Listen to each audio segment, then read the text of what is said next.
New Zealand के बारे में तो आप जानते ही होंगे, क्योंकि इस देश की क्रिकेट टीम को दुनिया की बेहतरीन टीमों में से एक माना जाता है। लेकिन क्या आप न्यूजीलैंड का पूरा इतिहास जानते हैं, जैसे कि इस देश की खोज किसने की थी और कब की थी?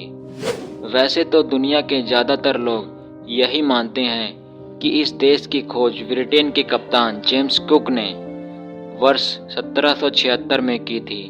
लेकिन आपको जानकर हैरानी होगी कि यह पूरा सच नहीं है। यूरोपीय इतिहासकार बताते हैं कि कैप्टन कुक ने पहली बार न्यूजीलैंड की धरती पर कदम रखा था। जब अगर आप सोच रहे होंगे कि इस देश की खोज की कहानी पूरी हो गई है, तो आप गलत हैं। असल में इसकी खोज की कहानी तो सदियों पुरानी है। माना जाता है कि न्यूजीलैंड की खोज माओरी लोगों ने की थी। यह लोग पोलिनेशिया के द्वीपों पर रहने वाले आदिवासी थे, जो यहाँ पर 1250 से 1300 ईस्वी के बीच में रहने आए थे। माओरी लोग इस देश को एरोटियारुआ कहा करते थे। उनका मानना है कि न्यूजीलैंड की तलाश कूपे नाम के एक मछुआरे ने की थी, जिसकी कहानी बहुत ही दिलचस्प है। माओरी समाज की पौराणिक कहानियों के मुताबिक कूपे हवाई में रहने वाले थे। कहते हैं कि वो जिस जगह पर मछली पकड़ते थे, वहाँ ऑक्टोपस पहले से ही घात लगाकर बैठा रहता था और मछलियों के लिए डाले गए चारे को खा जाता था।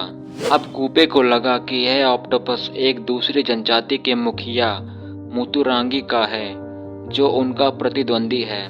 इसीलिए उन्होंने मुतुरांगी से कहा कि वह अपने ऑक्टोपस को मछलियों के लिए डाले गए चारे को खाने से रोके। मुतुरांगी ने ऐसा करने से मना कर दिया। इसके बाद कूपे ने उसे मारने की कसम खाई और निकल पड़े उसकी तलाश में। कहते हैं कि समुद्री रास्ते में ऑक्टोपस की तलाश करते करते कूपे न्यूजीलैंड के द्वीपों तक पहुंच गए। वहां उनका सामना उसी ऑक्टोपस से हुआ और उनके बीच भयंकर लड़ाई हुई।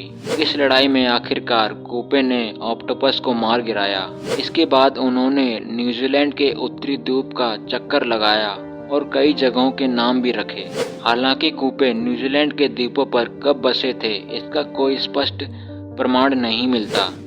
यह एक पौराणिक कहानी जैसी है, जो यहाँ पीढ़ी दर पीढ़ी जवानी तौर पर सुनाई जाती है और लोग उसी को मानते हैं। हालांकि कुछ लोग न्यूजीलैंड में कूपे के आने का समय 1750 ईस्वी बताते हैं, लेकिन यह भी सुनी सुनाई बात है। इसका कोई स्पष्ट प्रमाण नहीं है।